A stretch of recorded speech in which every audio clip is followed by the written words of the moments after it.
Exam முடிஞ்சிட்டு தான் வந்து கூப்பிட்டு போவியாக்கா? அவ்வளோ நேரம் ஆகுமா? எப்போக்கா நீ எக்ஸாம் முடிப்ப? இப்போவே முடிச்சுட்டு பேப்பர் கொடுத்துட்டு வந்துட்டுக்கா.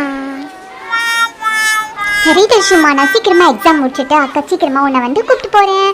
நம்மலாம் சீக்கிரமா லஞ்ச் போய் சாப்பிட்டுட்டு வீட்டுக்கு போயிடலாம். நீ முதல்ல ஸ்நாக்ஸ் எல்லாம் சாப்பிட்டு சுமத்தா இருச்சியா?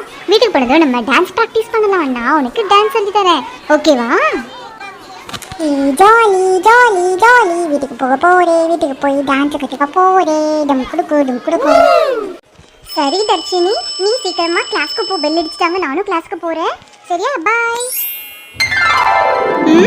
யாரா இது? புது புது பசங்களா இருக்காங்க, ஒன்றும் புரியலையே. ஓ, எக்ஸாம்ல அதனால தான் பக்கத்து கிளாஸ் எல்லாரும் வந்திருக்காங்க போல. ஐயோ, நம்ம ஃப்ரெண்ட்ஸ் ஒருத்தரையும் காணுமே, எப்போ வருவாங்களோ தெரியல. Each cell is assigned a name according to its column, letter, row, number. For example, C3. Hey, Dia,